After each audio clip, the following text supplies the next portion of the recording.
Hey, Laura, how you doing? Good. Do I need to unmute? Now you're fine. I mean, we're about to get started here in a second, but I saw you were unmuted, so I figured I'd say hello. Oh, thanks. Hey, I need to probably mute. I'm driving, so it's quiet, but I guess there's a bunch of us I saw. Yeah, everybody's hearing you right now, so you can say hey to everybody. Okay, hi guys. Hey. I'm your favorite friends. I can't say enough. Jay's already helped me get started. So, matter of fact, a few minutes ago, I was driving and trying to respond to like 2 or 3 Airbnb inquiries, wanting to know, silly details about things. So it's good. It's starting to heat up. All part of it. The how many do you have now, Laura? Self-managed 3 and 5 total. Gotcha. The non-self-managed ones are the ones out in Savannah or that direction? St. Simons. St. Simons, yeah, that's what I meant. Yeah. Okay. Yep.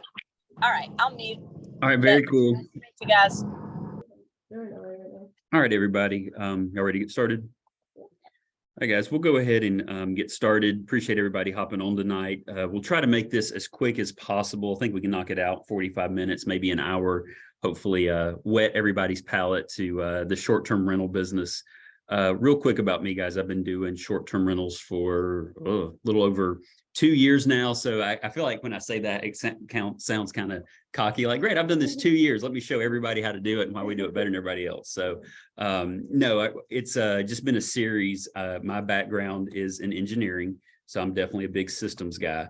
And it's just been a series of try something, it doesn't work, try something else, it doesn't work. And then it's gradually turned into this business that's pretty easy to run, it doesn't require a lot of time. It's pretty passive.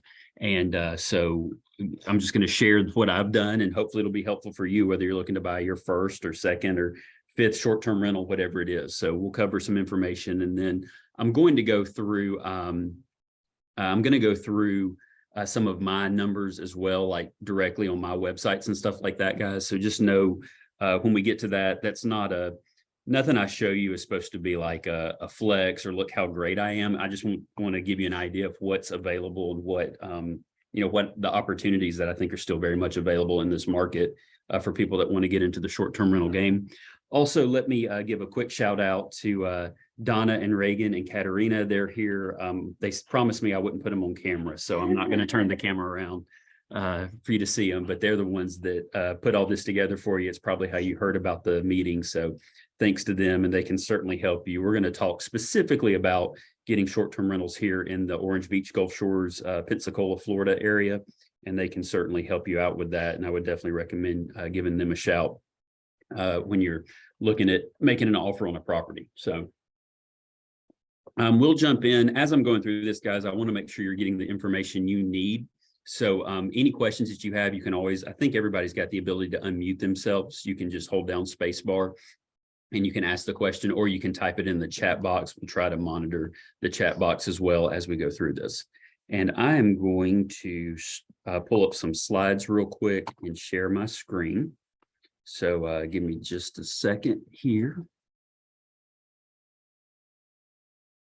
And I normally have multiple screens, so.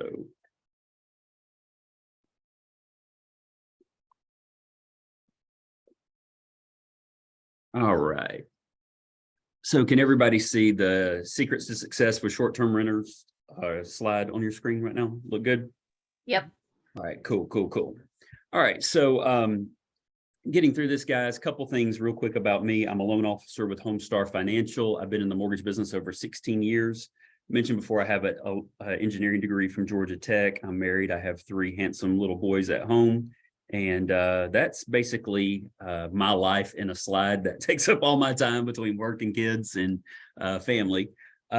My background, I've managed a hard money lending company. I've flipped multiple houses. I've owned several long-term rentals, but for my money, for everything that I've done from an investment standpoint, I'm a huge fan of the Airbnb game and of short-term rentals.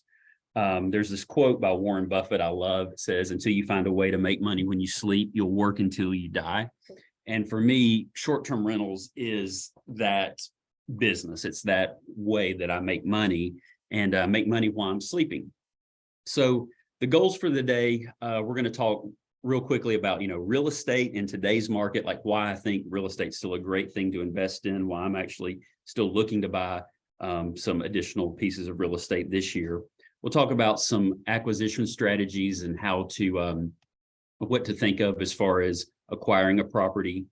Selecting a market, we're not going to cover that a whole lot because I think people that go through that exercise, they'll realize real quick the market we're talking about today here on the Gulf Coast is very, very lucrative, and there's great opportunities here.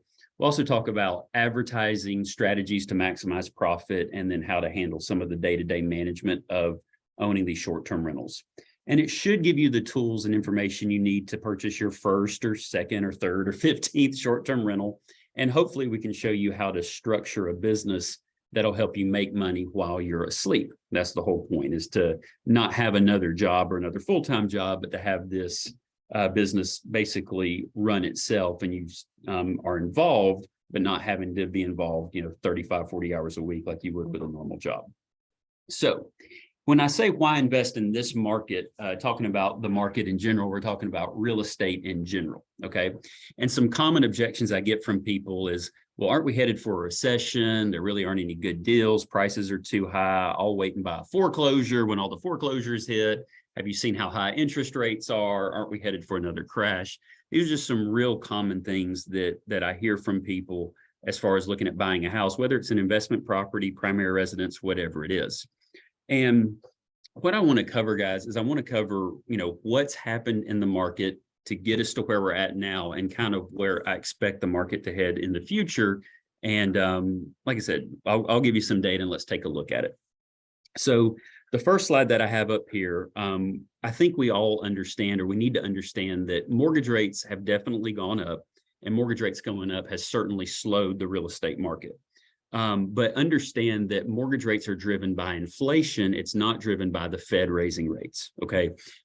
We fully expect the Fed to raise interest rates probably another 3/4 of a point this year. That'll start at their meeting here on February 1st. There's kind of a toss-up between will they raise rates 1/4 of a point or 1/2 a point, but we fully expect the Fed to continue raising rates. However, the whole reason the Fed is raising rates is to slow down the economy, slow down the money supply, and bring inflation back under control. Now, on this slide right here, the reason rates have jumped up so quickly and on the mortgage side, as you can see, starting back in the beginning of 2020, we all remember that, the shutdown and coronavirus and the start of the pandemic, the Fed started doing what's called quantitative easing. That's QE. That's basically where they're based. The Fed was subsidizing mortgage interest rates. Okay. And what happened is inflation was low because economies were shut down. The Fed was doing everything they could to stimulate the economy. But come middle, about spring of 2021, inflation started to tick up. But you'll see, even though inflation started to tick up, instead of the Fed fighting and staving off that inflation, they continued to drive the economy with artificially low rates. And that led to the market that we're in right now, where rates shot up. I don't think in history we've ever seen mortgage rates double in a year. And we saw that last year with rates going from around 3% to well over 6%, sometimes as high as 7%. And so that's the inflation has caused the mortgage rates to jump up that high. Now we've started to see signs that inflation is coming back under control, and that is also coinciding with mortgage rates coming down a little bit. So now let's see if we can get the slide to move forward. So when we talk about inflation, when will it peak? I personally think we've already peaked on inflation. I think inflation will continue to come down. And as it does, mortgage rates come down. What I want to show you on this slide is when we run an inflation number, the way it works is you have monthly numbers, and then we sum up 12 months worth of these monthly numbers to get the inflation rate. So currently, core consumer price index, or core inflation, is at 6%. But if you look at this slide, what's happening is when you get into, so the number here, and my screen's actually in the way, let's move it over. So the number here of November being 0.2%, that number replaced last year's November number of 0.5%. Makes sense? October's number, the most recent one of 0.3%, replaced last year's October number of 0.6%. So what I want you to see from that is we're running lower core inflation numbers now, 0.3, 0.2. The hope is those numbers will continue to come in 0.2, 0.3, 0.1 for the next several months. And we're going to be replacing numbers in December, January, February, March, April, May, June. We have several months of big inflation numbers that we're going to be replacing with hopefully smaller inflation numbers. As that works its way through the economy, and the reason these inflation numbers are coming in lower is because we're finally seeing the Fed interest rate hikes cycle their way through the economy. It doesn't happen instantly. It takes several months for that to funnel through. And personally, I think the Fed's probably going to raise rates too high, and that's going to cause the inflation to really slow way down. But that's always good for mortgage rates. Well, as mortgage rates come down, I fully expect to see home prices not only be supported, but probably go up. I'm actually predicting with all the different sites and things that we read and the things that we look at economically, I'm thinking that home prices nationally will increase somewhere, probably low digit appreciation, 3 to 5% this year. But it's all will be because, you know, if you think about it, last year, home prices really increased as much as they did in 2021. The difference is people are paying just as much as they did. They're just now paying more of that money in interest and higher interest rates than they're paying with home prices with home appreciation, if that makes sense. So another thing that I think is really going to help rates is historically the spread between a 30-year mortgage rate and a 10-year treasury is about 175 to 200 basis points. It's basically a 2% difference. And right now we're running a 3% difference.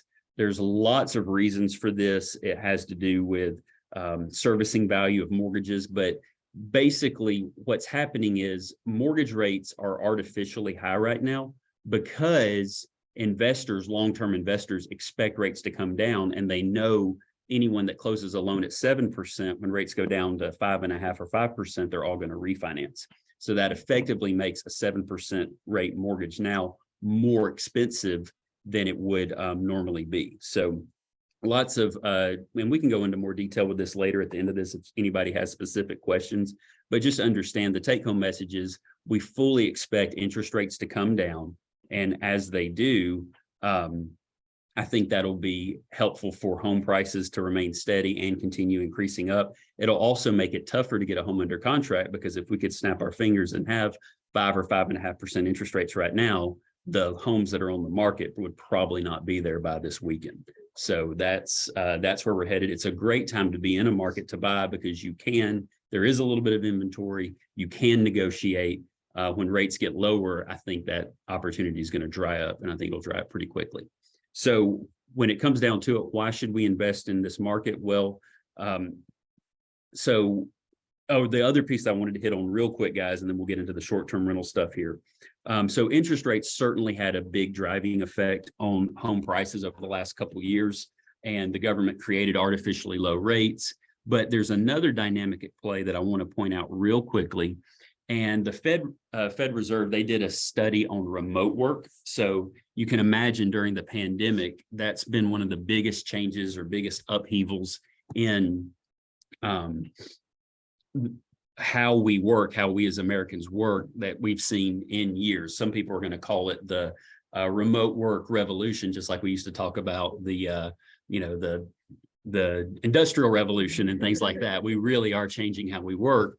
And you can see people who worked remotely, work from home was a really small percentage until the pandemic.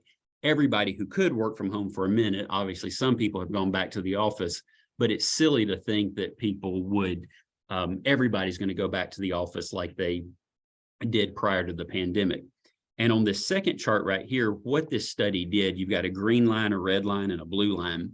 And what the Fed did, the researchers, is they determined that markets that were more conducive to remote work, like for instance, cities where they had lots of technical jobs that could be performed both at home or at work, it didn't really matter where you were at, versus cities that had more of a say an industrial footprint where you have to go into the factory to work on the car, you have to go into a restaurant to work.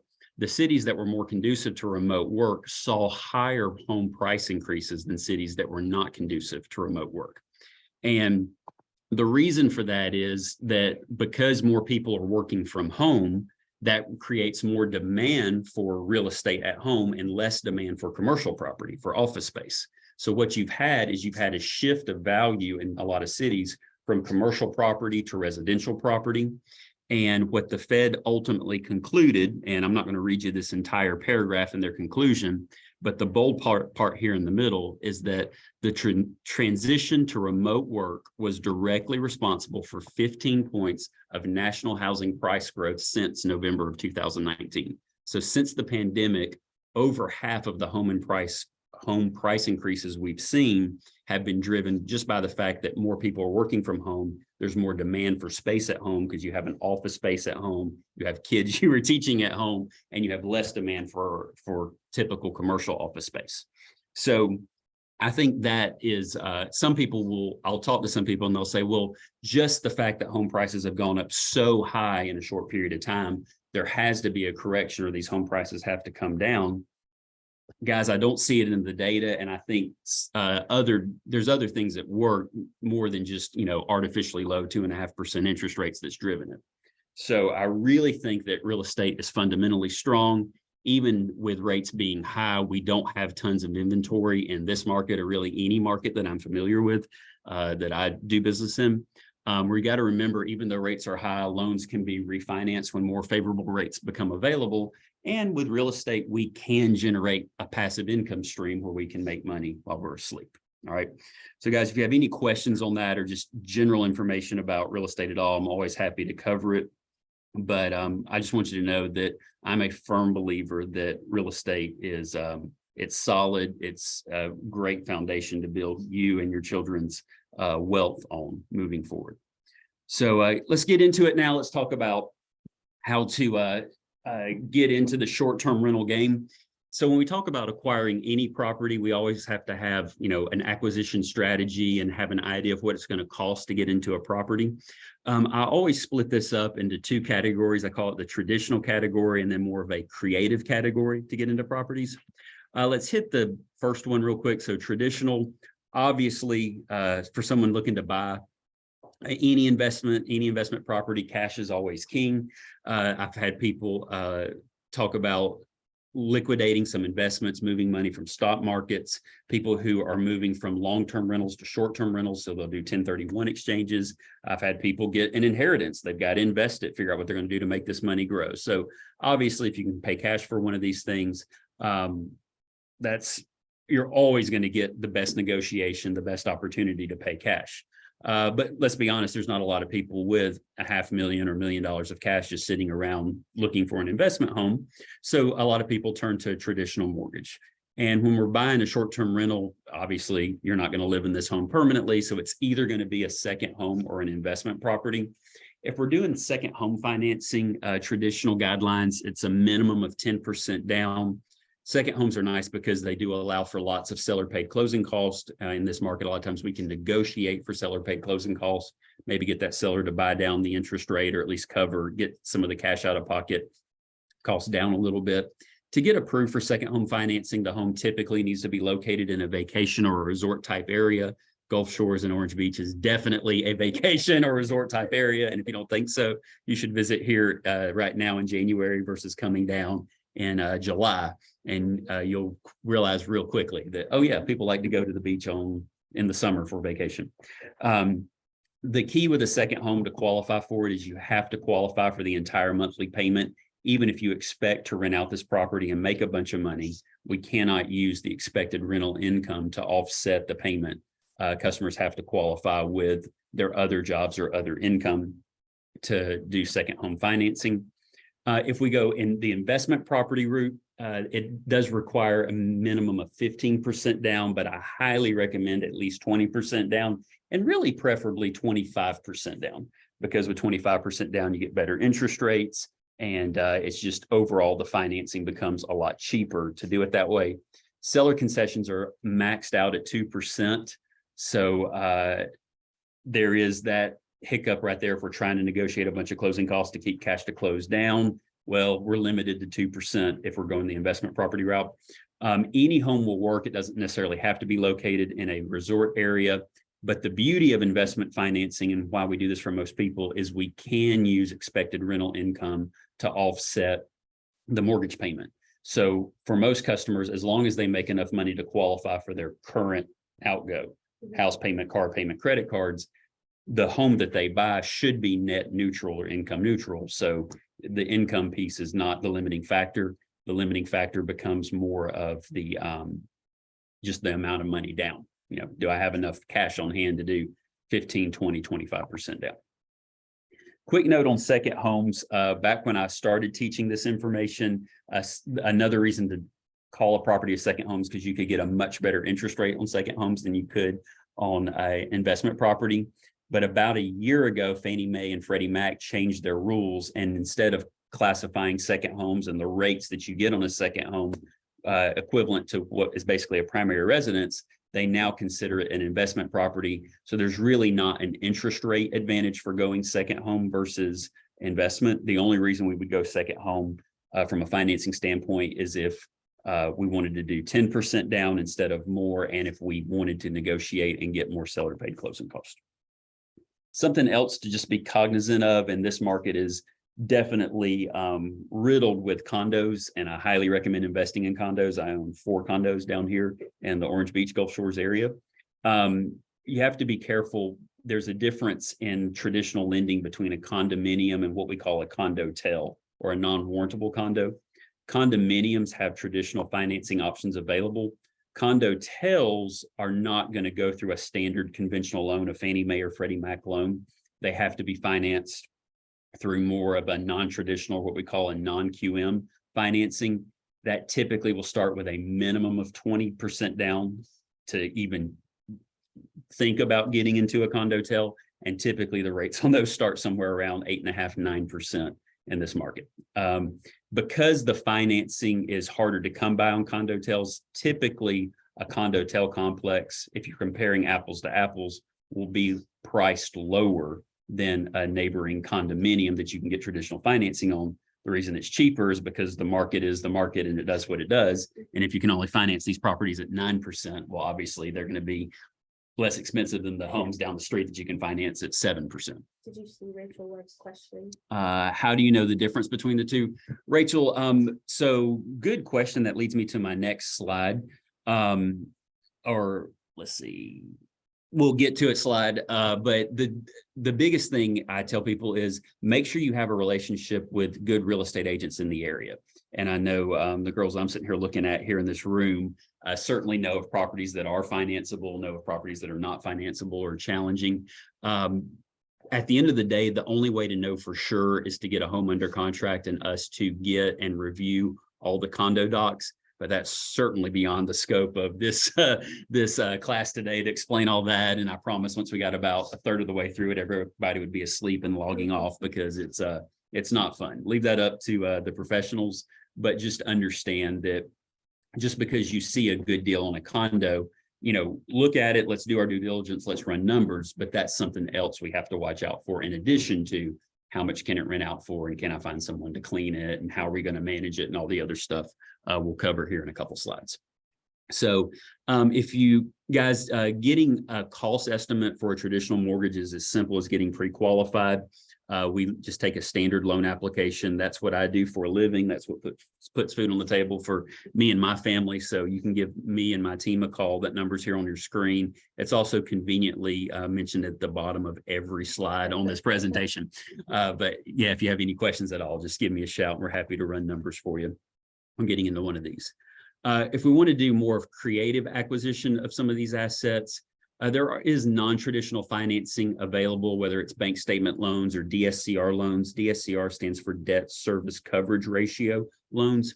This is a great option for people who maybe are self-employed that don't show a lot of income.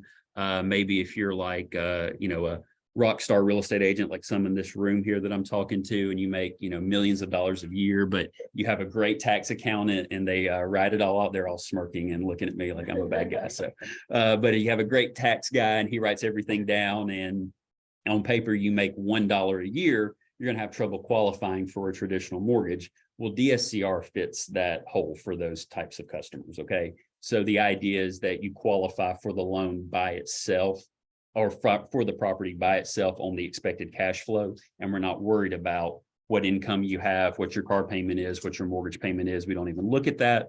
You qualify for the loan by itself. The problem with DSCR loans is they're always going to be, any type of financing that we talk about under this creative acquisition slide, guys, is always going to be more expensive than the traditional financing options that are out there. So just know that and be aware of it. There's other strategies you can use. Maybe you find a private investor, someone who can buy the property, but you just work out a split for running the property and managing the short-term rental for that investor. Owner financing, there's not a lot of that. There wasn't a lot of that the past couple of years, but as people get kind of, I think, knocked up or intoxicated on what they think they can get for some of these properties down here, and they realize they're not going to get it through a traditional means, yeah, you may have to pay more for the property. But if you're able to secure owner financing on the property and they're willing to do that for you, that may be an opportunity to get into a home, and then you don't have to worry about going through traditional qualification. Become a property manager, call around and see if you can manage and take over for someone. I'm sure there's rules and licensing, and I don't pretend to know all that, but there's certainly some opportunity there. Rent arbitrage, I always put that on these slides. Real quickly, guys, how that works is that you would find someone who's interested. You would sign a long-term, maybe a 12-month lease on one of these units at $4,000 or $5,000 or $6,000 a month or whatever it is.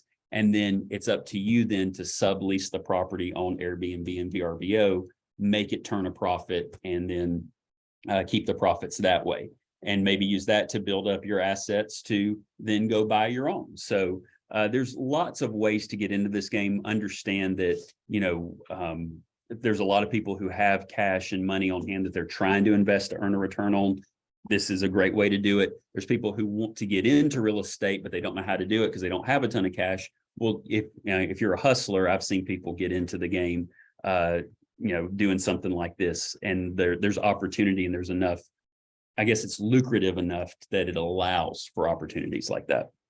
Do understand if you're going to acquire a property through a non-traditional method, it's very reasonable to expect less cash flow than what you would get through a traditional financing option. I would tell you from a safety standpoint, just be sure to be very clear in your agreements, percentage ownerships, and try to have an exit strategy to get out of one of these methods, whether it's built in for owner financing, how you can deed the property back to the owner or work out something with a private investor. Just understand you have to do your due diligence on that. When we talk about selecting a market and a property, just some things I want to highlight for you real quickly and why I like this market and why I own so many properties in this market. Local municipal support cannot be overstated enough when we're talking about short-term rentals. Hotels, I mean, there's names that everybody on this in this meeting have heard of, Hilton and Sheridan, all these big hotel chains and companies. Well, those people, they made a lot of money doing kind of what we do in the short-term rental game, and they don't like people stepping on their space in some of these cities. So I'm personally from Atlanta. I know Atlanta just passed a rule last year that said that you could only own 2 short-term rentals in the city of Atlanta, and you could rent out the house that you live in. That was one. And then if you rented out the house that you lived in, you could own 1 more in the city, and that was it.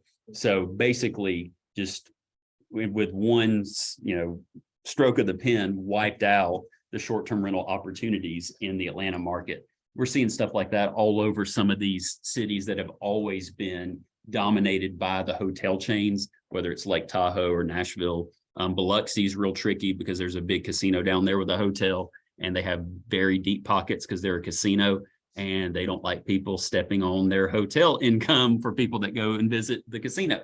So just local municipal support is huge. The beauty of more of your traditional vacation markets, Gulf Shores, Daytona Beach, places like that, is the entire economy is revolves around the people that come in and travel and vacation to these places, right?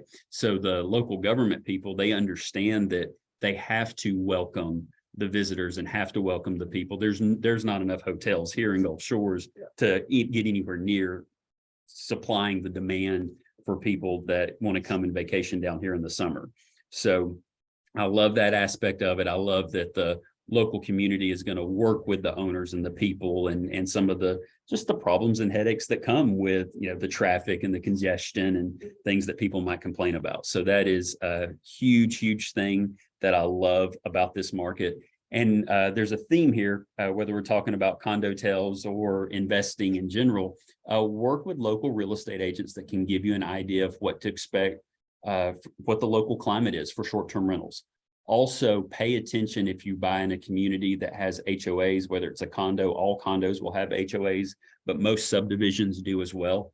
Make sure there's not any HOA rules that outlaw or prohibit short-term rentals. I know I've talked to some people, they came to me and they were all excited. They're like, oh man, I bought this home and yeah, the HOA said I couldn't do it, but I went ahead and put it on Airbnb anyway, and I'm making all this money. And then that's all fine until the HOA finds out about it and starts fining them. And, you know, I don't think you're getting in this business to have a lawsuit. You're probably getting in this business to make money. So, you know, let's do it legally right up front. Okay. It sounds silly to say, but I've had to coach people out of not doing that. So let's not do that. Okay. Anyway, moving along, lots of other tools, lots of reasons, and I'll actually pull up a website for you here in a minute that I think can be really helpful for trying to project what specific property to pick. And actually, you know what? I'm going to end the slides and we're going to make this more interactive. So let's go ahead and do that. Can everybody see a screen? Can y'all see the Chrome? Okay. So guys, the website I'm going to go to that I'm actually on right now, but we'll start at the beginning, is AirDNA, and it's .co. That's not a typo. It's not .com. It's .co. And you can get a login for here. It's very free, so that's hard to beat.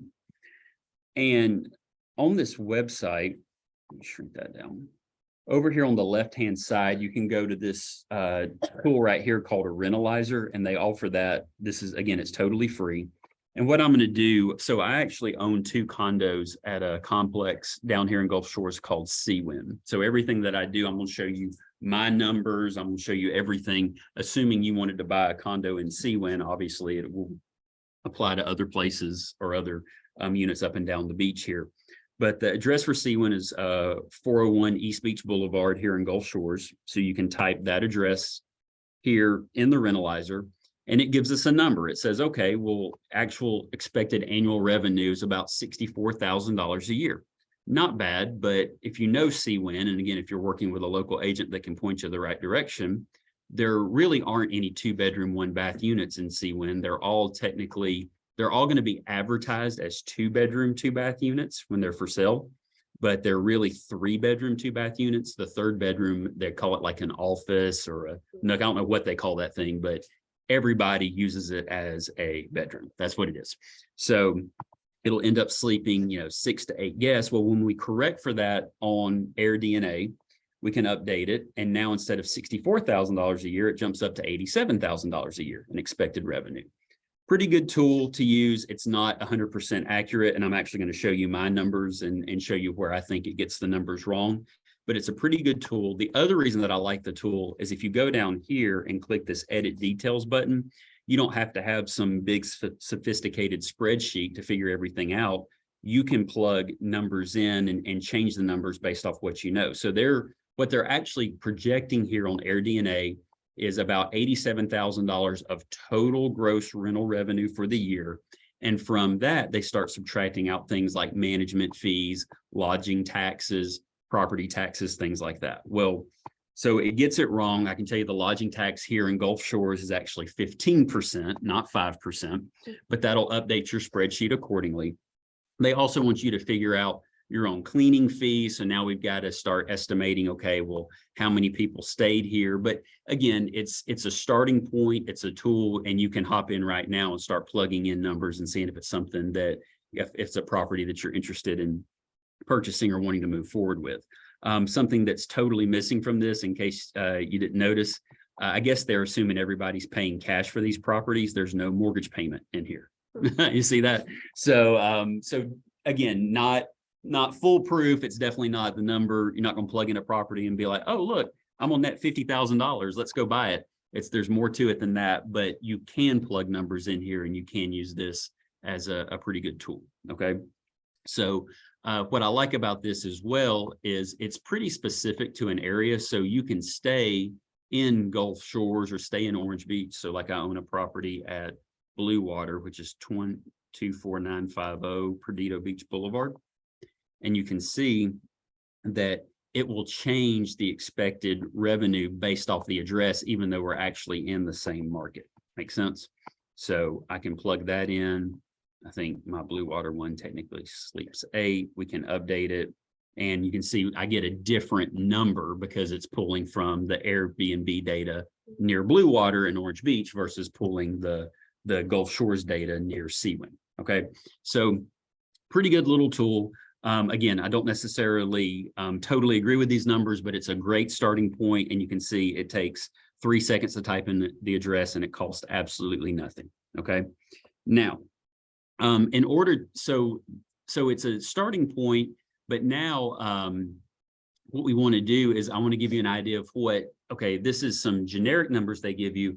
I'm going to show you some of my numbers or some of the strategies I use to get to my numbers, and I'll show you my numbers.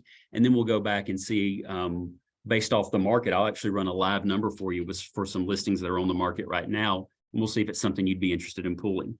And Rachel, by the way, I'm not sure if this is you or Jacob, but either way, I hope you guys are doing well. Yeah, my understanding is that AirDNA pulls data from both Airbnb and VRBO, but I think this Rentalizer tool just kind of branches out like a certain radius. I'm not sure how far it goes out with Airbnb data. And that's basically the data that it's pulling in that we're seeing when we run these numbers. Very cool. Well, hope you guys are doing well. Amy, I totally agree. And I'm actually going to show you my numbers that would agree with that statement totally. So let's see here, moving on. So let's say we find a property we're interested in. We're happy with the numbers. Again, I'm going to come back here at the end and show you my numbers for these specific properties. But so the next step in the process is, let's assume we've acquired it. Let's assume we're happy with our expected rate of return. And now it's time to start marketing this property. Okay, so we're marketing for or advertising for our short-term rentals. The websites we've already talked about, everybody should be familiar with those, certainly if you're on this call. We're talking about Airbnb and VRBO. And in my opinion, if you're not on Airbnb, you might as well not be in this business at all. It's kind of like having a website that doesn't show up on Google. It just doesn't matter.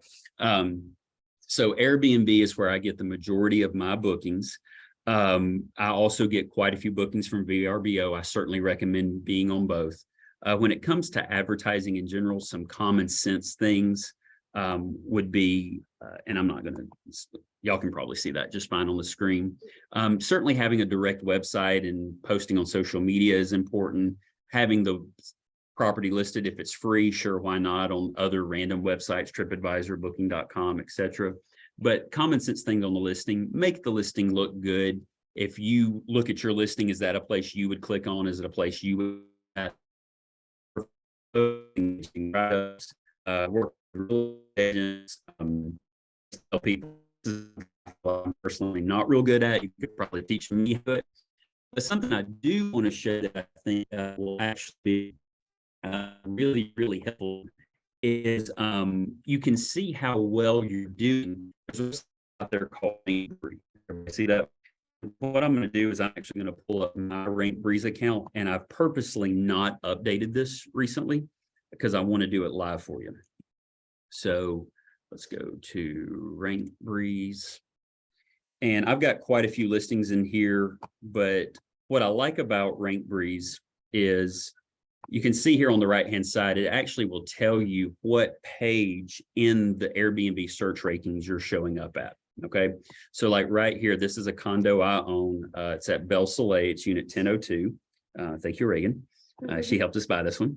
And I'm actually on page 2 of the search rankings. Okay, well, something that I do and something that I recommend is not every day, but occasionally 2 to 3 times a week, go into your listing and change something. Okay. Update the title, change your pricing a little bit, do something to make the algorithm, the Airbnb or VRBO be like, oh, something changed. And that I've just, in my experience, that seemed to have been helpful and effective staying on the front pages of the search rankings. So what I'll do, let's say on Belle Soleil, let's say I wanted to change the title. Okay. Well, what I would do is I pull up this. So this is my page here specifically for Belle Soleil. And I really like it because you can see here, this is where my search rankings have been. And as I make changes, I document it and keep up with it. And gradually those rankings have gone up and up and up. And I've certainly noticed I get more bookings as I'm closer to the top of the search rankings, right? It makes sense. But some tools that I really like on RankBreeze, you can see here, it'll actually break down specific dates. So like if I went and searched in Gulf Shores for January 25th through January 29th for a guest count of 3, my listing shows up number 16 on the search rankings and it's on page 1. Okay. If it's for 4 guests, it does better. It's number 9 on page 1. So you can actually see like a matrix of where you show up and where actually sleeps 9, just so you know. I've got a sleeper sofa in there and I have a bunk bed that'll, it's a queen on the bottom and a twin on top. So it sleeps an odd number of people. But as I get to higher guest counts, my search rankings actually go down a little bit.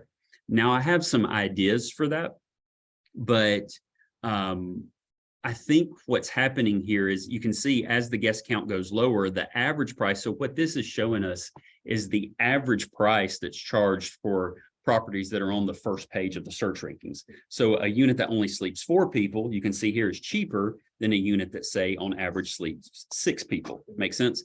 Because my price is cheaper, I think I actually end up higher on the lower guest counts and not as high on the higher guest counts, because Airbnb is in the business to make money, and they only make money. They make more money the more people spend on their platform because they earn a percentage of that money. So that shows me that I might have some opportunity here to raise my price a little bit, maybe still stay on page 1. I'm just going to attract the 6 or 8 person guest crowd instead of the 2 or 4 person guest crowd. Does that make sense? Mm-hmm. So pretty good information, pretty specific.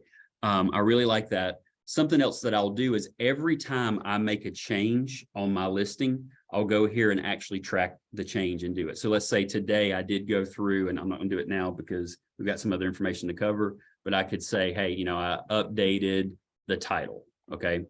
I could type that in, save that, and I'm going to go through and delete it because obviously I did not update the title. But what that does is these little red lines that you see here, tomorrow, that red line is going to be on the screen, and I can see how that change actually affected my search rankings. If I don't like what it did, I can delete it. If I do like what it did, I can keep making that change. Make sense? So pretty good way to manage it, keep up with it. I'm going to go through and delete this one real quick since I didn't update the title and I don't screw up my data. Mm-hmm. But I think that goes a long way and hopefully can be a good tool for people to really, the whole point is if we're going to do this, let's optimize the numbers, right? Let's see what we can do. You've had 41 stays since March? I'll show you my numbers. I think I've had, probably had more than that. We'll see. Where'd you see that? Go back to that other one, not to interrupt, but. No, it's fine. Yeah. Oh, no, I've had 41 reviews. Wow. Yeah. That's crazy. Yeah. Yeah. I've had way more than 41 stays. Wow. So I'll show you. All right. So, so that's my bit about advertising. Definitely, guys, if you have any questions, again, you got the chat box at your disposal. The other big piece I want to talk about, so advertising is huge to optimize your income. Pricing is huge to optimize your income, okay? And let me give you an idea here. We all understand that hotel rates, airplane rates, flight rates, they all vary, right? We know that it's probably more expensive to stay in a hotel on December 25th than it is to stay in a hotel on December 15th. We all know that weekends are probably more expensive than weekdays. Down here in Gulf Shores, there's always something going on, whether it's a shrimp festival or a hot air balloon festival or the the hangout festival, all that. Well, okay, if there's an event, you know, I don't really know what the shrimp festival is. I've never been here for a shrimp festival. I don't know if I'm going to come next time to the shrimp festival, but how do I affect, what should I do? How do I price that, right? If I price it too cheap, I leave money on the table. If I get too expensive and I don't get booked, then I don't make any money at all. So how do we solve that problem? Well, I highly recommend using a pricing software. The software that I use right now that I'll show you is called Price Labs. And let me pull it up. And they do something called dynamic pricing. So these are I actually own 5 short-term rentals, 4 of them on the beach, and then Lake Carroll is a house on a lake up in Carrollton, where I live in Carrollton, Georgia. And something I want to point out to you on this screen right here. So like, let's just take Blue Water right here. You can mouse over in this tool and it shows you, okay, for the next 7 days, my listing at Blue Water is 86% booked. That means there's 1 open day for the next 7 days. But the market up here is only 18% booked. So I'm way outperforming the market for the next 7 days. I'm outperforming the market for the next 30 days, and I'm outperforming the market for the next 90 days. So I'm at 62% occupancy, where the market's at 19% occupancy for the next 90 days. Now, my question to you is that a good thing or a bad thing? And you can answer that in the chat box. So I'm 62% booked going out the next 90 days, but the market's only 19% booked. What do we think about that? And if anybody's responding, I apologize. I can't find the chat box. Give me just a second. So Carter said, could you pricing too low? And Rachel and Lori said good. Okay. So what I would tell you is that if I'm outperforming the market that high, I need to know why I'm that high. Okay. So let me give you an example. Here at CWIN 1603, 166. I'm crushing the market. Well, I had a guy book, he just started staying a couple of weeks ago. He booked 61 days at my price. I gave him no discount. So it's about a $15,000 booking across 61 days. I'm thrilled to be 100% booked with that booking. Makes sense? Because I got my price, and it's across a slow season. 90 days right now, if you think about it, we're in the winter, we're in the off season here in Gulf Shores. So that's what February. So it's January to February, March, and April. I'm probably a little too high booked at Blue Water if we go out 90 days. I probably left some money on the table in March. March is kind of the beginning of the busy season down here. That's when college spring break starts. So I probably left some money on the table. I've since then corrected that, but with a dynamic pricing tool, let me show you how this works. So what I would do is I click review prices. And what it does is my base price is right now set at $300, but you can see here, so the gray days are days that are actually booked, and you can see the prices I got for those days, okay?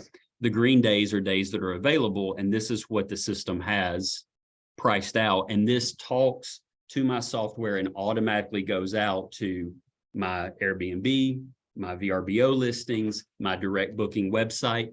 All I have to do, so if I want to change pricing, let's say I want to raise prices a little bit, I want to raise them, say 5%. I can go from 300 to 315, save and refresh. If you paid attention, you'll see that these prices that were what, $198 or $190 have now gone up a little bit for these open dates. I click sync now, and now I've raised prices 15% across everywhere. Okay. And then that's something that I would then go through here, because I do this from time to time. I would go back to RankBreeze. Come on, computer, wake up. And which one did I change, guys? Blue Water. So I'll go down to my Blue Water listing. You can see here I'm on page 1 for 6 guests. Woohoo! High fives. I'll scroll down here and I'll go ahead and make a note of that. Track a change. And you can see here all these BPs, that's where I've changed my base prices. Okay. So now my base price is $315. I save that. Amy has some questions for you. And now I've got a quick way to go through right here and see what changes I've done. And you can see as I've raised my base price, it's actually puts me up the search rankings. Because again, Airbnb, they know if someone's priced really, really cheap, people are going to find it and book it anyway. They'd rather mark it on the top page properties that pay them more money. Okay. And I'll find it. So let me pull up that chat box. All right. So let's see here. Amy said, when do I need to get my condo on the market now to book for March? Amy, I'll talk to you one off and we'll go through it. Okay. But I would recommend probably going ahead and getting those listings ready to go. Yeah. Does it ever work against you to raise the base price across all the dates? Well, I'm sure. So like if I raised it, if I raise my base price to $1,000 and now I'm trying to sell my condo for $2,000 a night, I mean, it'd be great, but I highly doubt it's going to book. And as a result, as people click on it and don't book it, that's what I think moves you down the Airbnb search rankings, because they know people have a short attention span. Every click is money to them. And if people click on it and don't book it, they start to assume there's something wrong with your listing. That's why it's so important, I think, to have really good pictures, really good write-ups, quick to respond to people when they ask a question, because Airbnb absolutely will penalize you and move you down the search rankings if you're constantly getting bombarded with questions or updates, or your listing looks good enough for people to click on. Let's be honest, if I saw a listing on Airbnb that was $2,000 or $10,000 a night, I'm probably going to click on it just to see what it is. But if it's just a 3-bedroom condo, I'm like, I'd never book that. And then I click off. Well, their algorithm's going to pick up on that pretty quick. I think my question was related to that, but more so like, is there a way to change your base for the high traffic times rather than just the day to day, rather than lifting the whole base up? Maybe you could outprice what you're doing, but only at specific times. So good question. So let me show you it on this one. So yes, you can put seasonal times in here with different base rates, but the whole point of the dynamic pricing tool, so this is for Seawind. This is the one, you can see all these gray dates. That's that guy that's the 61-day booking or whatever it was. If I scroll right, so if I show you other months, you can see that the pricing's like, once I get to March, even with a base rate of $325, my pricing's going up to $500 a month plus a night here in March. We get out to, June and July, it's even more expensive. So the tool should be good enough to account for that and have your base rate right. Something that I've had to do because the beach, this market down here is so seasonal. I've had to really cut my rates in order to get bookings sometimes in November, December, January. And sometimes that rate is so low, even though this is a dynamic pricing tool, it's not dynamic enough. So I've had to put like a catch-all or like a minimum price for like that March to August date in order to protect those dates, because those are the money-making dates. And again, I'm going to show you numbers here in a minute, and you'll see that that's really where you make your money. But it would be very, very bad for someone to come in and book 2 or 3 weeks in June at $400 a night because I had my base price so low. If I'm trying to get bookings in January, you don't want to hurt your potential bookings in June. Okay. Yeah, that pretty much addresses what I was trying to say. So there's ways to protect it, but when you change the base, you are changing everything. So you have to add another layer if you want to increase it for seasonal or protect yourself in the off season. Okay, cool. That is correct. And like, for instance, on Blue Water, and then Carter, we'll get to yours. So under customizations over here, this is where you would do that.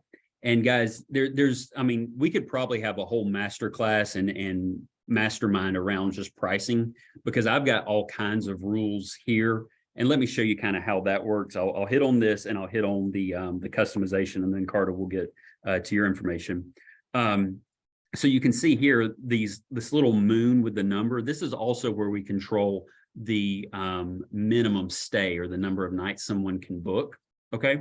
So here in January, because we're in January, I'm allowing 1-night bookings. Okay. But when I get out into like spring into April, it goes to a minimum of 3 nights during the week. And someone has to book 4 nights if they book during the weekend. Y'all see that? So all that is controlled with these customizations here as far as the minimum stays that are allowed and how far out. So, I mean, the beauty with Price Labs is you can really be as sophisticated as you want to be. And I love that, because if you think about it, the people that we buy from every day, if I'm looking to book a flight on Southwest, I promise you, they know more about the demand and how many seats are available and how often people book and how far away they book to fly somewhere than I ever will, right? So they're going to beat me at that game every single time. The whole point of this tool is for you to be able to optimize and get the most money possible for the asset that you have available to book. Something I do, you can see here, these numbers, we'll probably have to lower it to get this to book. I mean, if someone wants to stay at my condo for $1,500 a night across the 4th of July, I'm happy to rent it to you for that.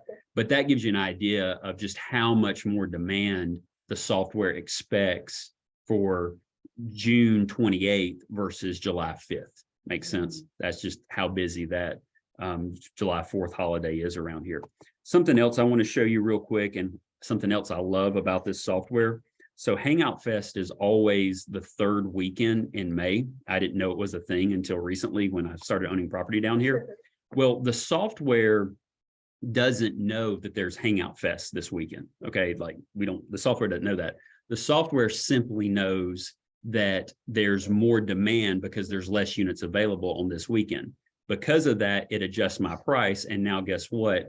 I've raised my price across the Hangout Fest weekend because the software did it for me. Makes sense? So it's a really slick tool. Really great way. This software, using a dynamic pricing software, is how I went from thinking, oh, owning a property at the beach is kind of fun, to holy cow, I've been missing this for a while. My biggest problem is I don't own 10 or 20 or 100 of these things right now. Like, that's the biggest problem that I have. So say it for those that are maybe didn't catch that, they were messing around on Facebook. Yeah, exactly.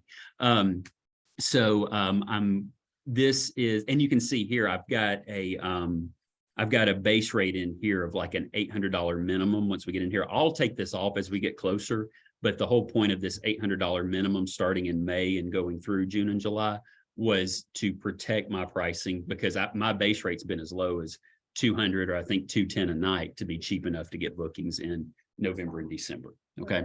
So let's see here. I know we've got some questions. Let's see what we got.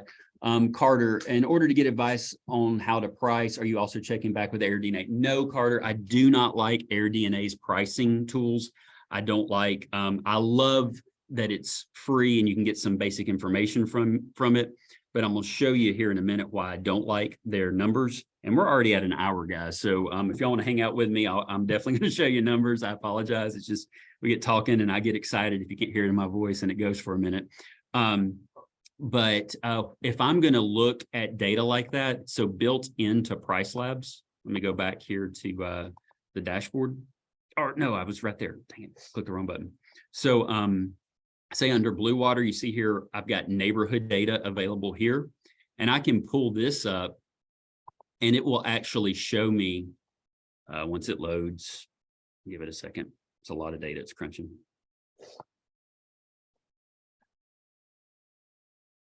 It's thinking about it.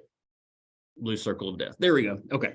So you can see here, the black line is the recommended price that we have on the unit. And then it also is giving me, okay, the gray is if you're in the 50th percentile of your market. So on July 25th, the 50th percent, the average price property in this market for the data in the area is $552. And I've got that filtered right here for 3-bedroom units, because this is a 3-bedroom unit. Okay. And then you've got right there 75th percentile, 90th percentile. I like this tool and this data a lot better than anything I've ever pulled out of AirDNA personally. So that's what I use for that. Let's see here. Get back to the chat box here. Donna, are your listings automatically set up on the Price Labs site, or do you need a proper software like Zapier? No, it's all done. Price Labs talks directly. So I use a property management tool that I haven't even gotten to yet called Hostify. So my workflow or my flow chart is I set my price and my minimum stays in Price Labs. PriceLabs then pushes that pricing to Hostify. Hostify then pushes my listing with that pricing to Airbnb, VRBO, Booking.com, and all of that. So anything I change on PriceLabs goes to Hostify, then goes out. Anything I change on Hostify, like with my listing, like if I want to say, hey guys, and in my description, the pool will be down for maintenance in the month of December, I change that in Hostify, and then that pushes out to the listings and the websites that are out there. So that's my hierarchy of how it sets up. Let's see. And that is a good segue. I'll just hit on this real quick, guys, and it'll also allow me to show you some numbers. Got one more question. How far ahead, days, weeks, months, do you typically see people booking to stay in Gulf Shores? Good question. I think I can pull a report for that for you. So the last thing, so I use 3 big tools to do this. I use RankBreeze to check my advertising. I use PriceLabs to set my minimum stays and my prices. And then I use Hostify. Now there's lots of property management softwares out there. I've never tried anything else. I've gotten used to Hostify because it was the first one I started with. Okay. So guys, this is live. These are my actual numbers here. This number right here is across the 5 listings that I have. But let's see, let me move that out of the way. So let me just show you a couple things in Hostify. This is what I use to manage the property. I love this calendar tool in Hostify because I can quickly see, you'll see when this loads up. So these are the people, the days they've booked. You can see here, the red is an Airbnb booking. Jeannie Daniel, this is a lady that booked directly with me. This is a direct booking. I can see what pricing I have, what availability I have. It's all right here on the multi-calendar tool. And then what I like about this multi-calendar tool is it's smart enough if someone books on Airbnb, the software recognizes it and then instantly goes out and blocks those dates out on VRBO and on my direct booking calendar and Booking.com and all that kind of stuff. So the software is smart enough to make all the all the websites talk to each other. The other thing that the software does is it does all my auto messaging. And this is really the key to running this business and having it make money while you sleep. So I got 2 bookings today, actually, when I was in town. I haven't gotten a booking since we've started this meeting. I kind of hoped I would to show you how it would work. But if I get a booking sitting here talking to you guys, I don't have to remember to go back and talk to that person or say thanks for booking or anything like that. Under my automations, I have this tool right here called Automated Messages. And these are all the automated messages that I've set up for all my different listings that all go out at different times, go out when people are at the property, when people check out at the property. But I think the easiest way to see, and then something else I love about the software is this was my inbox. And this is for everything. I don't have to go to VRBO and respond to somebody, then go to Airbnb and respond to somebody else. All the messages come to one central mailbox that I keep up with for my short-term rental business. But let me, I know this is my mother-in-law that stayed at our unit. And I know since she knew everything, she didn't reply. So I can just show you real quickly how this works. So my system, the way it works is as soon as I get a booking, this message goes out that says, thank you so much for booking with us. We're looking forward to welcoming you. Can you please send me your email address and phone number?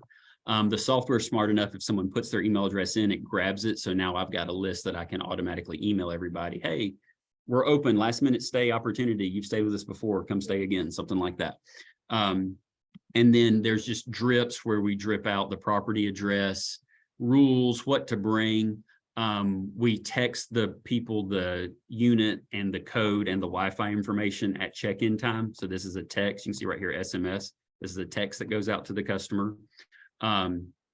Something else that I do is when the day after someone checks in, I always send this message. Hi, Wendy. Hi, Reagan. Hi, Bob, whatever it is. I hope you've settled in all right, enjoying your stay. If there's any reason you can't give us a 5-star review thus far, please let us know so we can correct it. Please don't hesitate to reach out if we can assist you in any way. I think, so people actually think that I took my time to type that out and send that to them, which I didn't, the software did, but they don't know that.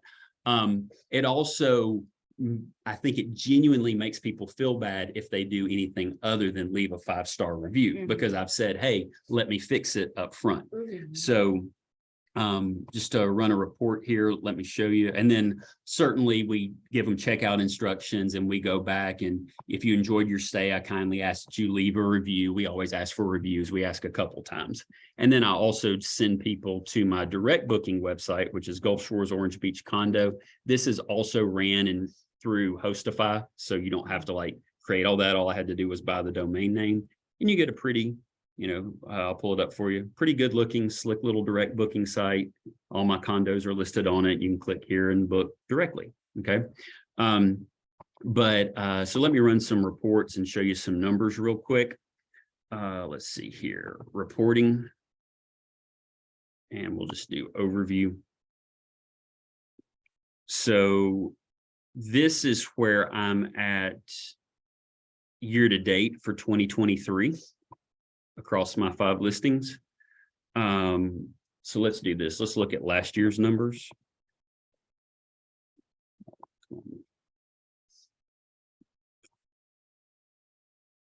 So we'll go January 1, 2022 to December 31st, 2022. Apply. All right. So real quick about my numbers, guys. So I've got, and again, you can set all this up in the software. So total revenue, these were the total deposits made in my bank account across the year for 5 listings. This owner revenue, because the software is a little clunky and no software is perfect, this is what guests actually paid. So this is the total gross amount paid. That includes the Airbnb fees, the cleaning fees, the taxes, all that. Obviously, the taxes don't get deposited in my bank account. The Airbnb fee doesn't get deposited in my bank account. So this is the deposits, okay? And this net revenue number, this is the number that I actually get to cover my expenses after I pay. So in our market in VRBO, I have to go in and actually pay the taxes. I'm the tax collector for Alabama. For Airbnb, they remit it, so I never see that money, but I certainly do have to pay my cleaner. I have to pay, I've built in the cleaning fees and I've built in the parking pass fees. So then this is the money I have left over to pay mortgages and, spruce up the unit, do repairs, things like that. So last year across 5 properties, I had 282 reservations. Because we're talking about the beach, let me go ahead and strip the lake property out. That one's not real big, guys. That's more of just a personal property that my wife and I wanted to have. So we had a place to go ride jet skis and fish with the boys close to home. So let me filter that one out. So these are just the beach properties. So so there you have it. Across 4 beach properties, 2 of them were actually purchased in March of last year. So there's some days and data missing. This is the net revenue after cleaning fees. It's a total of 256 reservations, an average review score of 4.96 for the reviews that we received. We got 44% of everybody that stayed reviewed. Everything I've read said that's pretty normal. You'll get about half. Reagan, you were asking, I was curious. Reviews since March of last year. For Belle Soleil. So let me just look at this is just Belle Soleil numbers since we bought that property end of March. We have had 59 reservations and that was the revenue. Wasn't that one of the ones that you said was a little bit harder to rent out because a lot of people are looking for the beach side?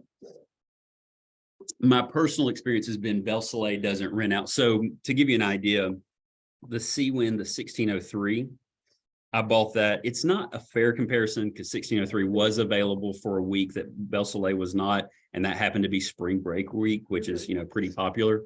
But Seawind, let's see here. It did better, right? So the number's better, a few more reservations. And then let's see, I know there was a question about how far out do people book? I thought that number was in here. You can see here, 75% of my bookings at this one was Airbnb. Average booking days in advance. That was your question, right? So this unit didn't come online until April. So on average, people booked somewhere between 2 weeks and maybe a month out before they booked. What that goes to show you, and something I pay attention to, is if I don't have availability in the next 30 days, I'm too expensive or I'm too cheap. I'm Mhm. sorry. So I want to have some availability on my calendar. So that's that information here, average length of stay. That's something else that I see a lot down here. A lot of people are like, we only book for 7 nights. We book 7 to 7, Saturday to Saturday. That's great. We want all of our competition doing that because there's not as many people looking to do that. My average stay, even across July, my average stay was less than 5 nights. You see that? And then, guys, you can see these numbers, but to get it even more granular, I've got this spreadsheet that I do.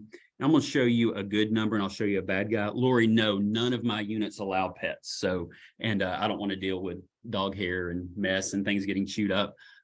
If you're going to buy a unit, say like in Fort Morgan, that is more known for being pet friendly, you probably need to have a pet friendly unit down there. Gulf Shores is not that you don't allow pets on the beach. So I don't think you need to have a pet friendly unit, quite honestly. So I'll show you a bad month and a good month because it's always fun to talk about good months, but I'll show you both. So this is my reservations for the month of November. This is a report I run every month.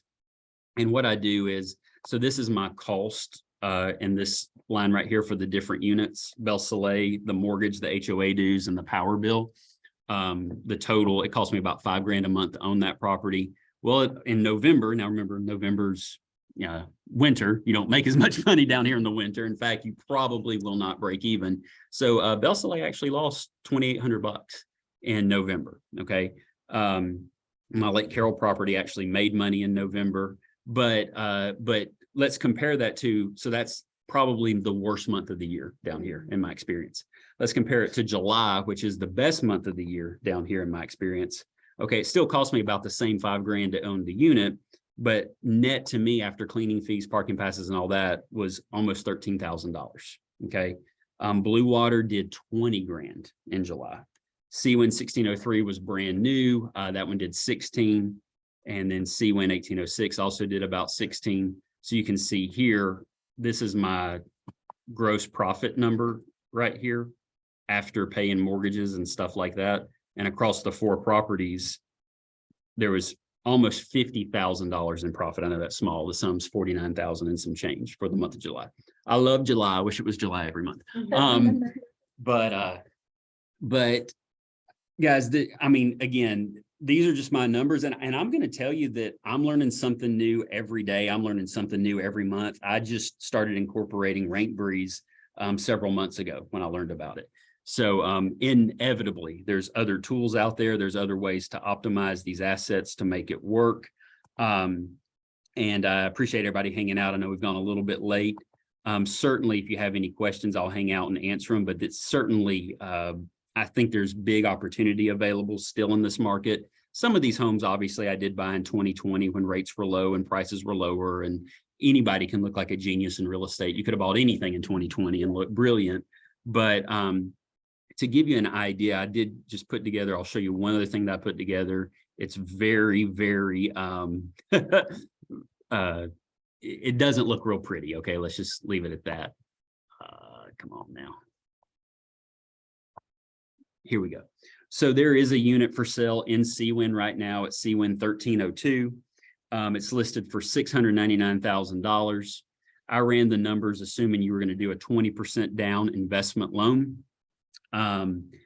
Assuming we finance at 7.125 rate, I've already ran the monthly payments and stuff right here. I did it based off my numbers. So my Seawind unit that rented out for the entire year last year did $93,000 in net income to me after, again, cleaning and all that kind of stuff.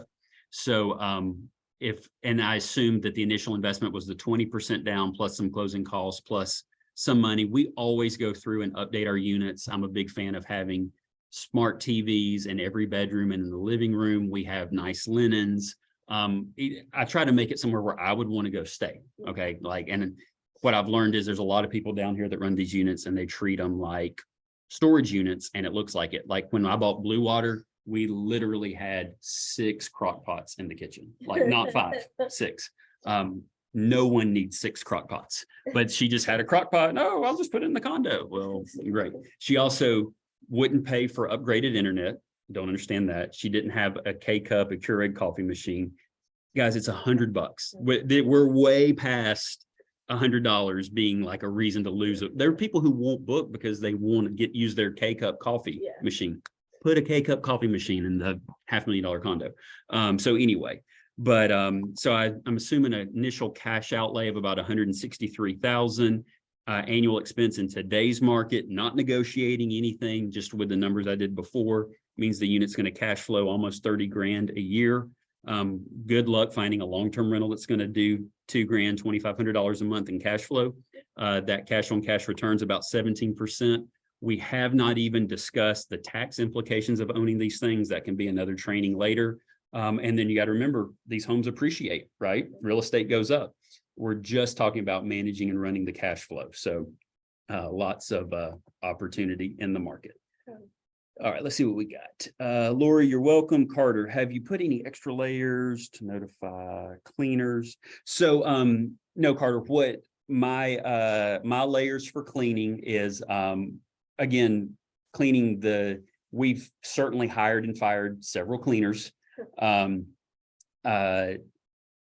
I've learned is I build my system around what's best for my cleaner. Okay. So the cleaner that we have now, when I get a booking, the cleaner automatically gets an email saying, here's the unit, here's the dates that are booked. So she adds it to her calendar.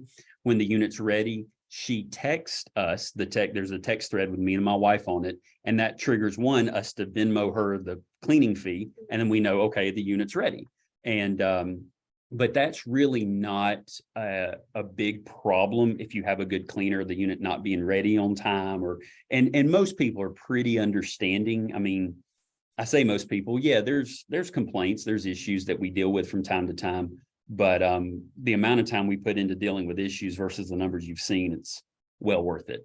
But as far as like having software, having something that alerts us and they go in, I've learned, I had one cleaner that used a software tool like that, and it was more headache than it was worth because she was bad at the software. She would click the wrong button. She would click that it was clean and be like, oh, I'm sorry, I clicked the wrong button. I meant to say that I was here, but it's not clean. So I'm now trying to call you, but then I missed her call. So I'm calling her and I'm interrupting. So you have to be careful with software and getting it too complicated. But that's my system now. Any other questions, guys? Well, I will hang out for a minute. Again, thank you, Reagan, and thank you so team much for putting it together. And also, Carter, I saw you were at the Falcons game with Homestar. I need to talk to you about that. So yes, that was excellent. That was Michael Stallings and what's his name? Mike Kovac, I think. all right, so here's the deal. Michael Stallings is my cousin. Michael's the one that got me in the mortgage business 16 years ago. So my joke is no matter what I do to him for the rest of his life, we're even. But no, so I guess what you live or maybe do some business down in Columbus? From Columbus originally, and know some guys there. And then I got invited up to the game with a guy that's a real estate agent with Houston Homes here in the Auburn area. Got it. And he did like 70 loans with him last year. And so they invited him up and asked him to bring a couple people. So he's just Got it. Good friend of mine and had a good connection, was able to get up there and get in the suite. So that Did you see my little brother up there, by the way? Actually, I asked if you were going to be there, and they said, his little brother, I think, was running around a little while ago. And, but no, I was hoping to kind of run into you while I was up there, but well, I was busy doing Sunday stuff, not going to the Falcons game, but glad you enjoyed it. Yeah, guys, thanks for the comments. Hope it was helpful. Again, my contact information, I guess I can flash that on the screen real quick. Let's see if I can get to it. I love when you click the wrong button on a piece of software. There we go. Yeah, most people know me. But like I said, you can call, give me a shout. This is my team number. It's set up for someone to pick up the phone. Also STR for Income, if y'all want to hop on there and give it a follow, that's a Facebook page that we've created. Don't spend a lot of time on it, but there are some videos on there, training, and you can ask questions there as well. Share it with people. But we're always looking to learn. If you come across a tool, we'd love to, that you think's helpful, we'd love to learn about it. And certainly if you need a mortgage or certainly if you need a real estate agent down here in this area, we've got you guys covered. But thanks for hanging out with us. And like I said, I'll hang on for a little bit longer and make sure all the questions get answered. Well, I'm heading out. I appreciate everything, and I'll talk to you guys later. Thanks, Reagan. Yeah, thanks, Carter. Thanks, Jay. Yeah, Appreciate appreciate it, everything. man. You have a good one. You too. That was a great class. I mean, I even learned more than I did last time. Okay. Hey, would you mind talking to the like when to list the condo So thing if you're gonna update it? I understand I want to list it as soon as possible, but I can't take pictures till the work's done. So that's what I'm concerned about. So what I would probably do, Amy, is now you have to be careful. The last thing you want to do is list it, get a booking, and then you have to cancel the booking because, you had a delay in the renovation process and it's not available because cancellations get slammed. You'll lose the ability to be an Airbnb superhost for over a year. So you want to be conservative with that. But what I would do is I would certainly get it up and listed, even with the current pictures, and in the description say, recently bought under new management, new pictures coming soon. Okay. No reason not to go ahead and get it on the website, get it seasoning on the website, start learning how to use these tools and, changing the price and Price Labs, just the learning curve of all that. I think that would be very, very helpful. Okay. Okay. Perfect. Do you know what the threshold is for cancellations before you get dinged? I mean, well, I'm sure you get dinged for all of them. If you cancel but- one person for a one-day stay, you will lose superhost status for a year. Okay. One time? You get absolutely slammed for cancellations on Airbnb. Okay.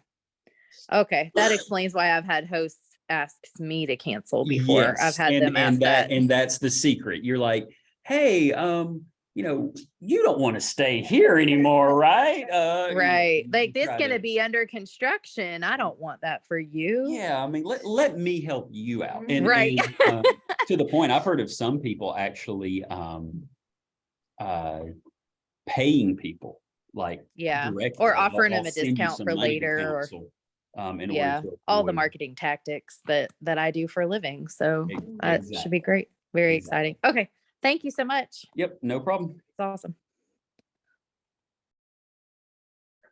I think it's just us now. All right, well, I'm gonna go ahead and log off then.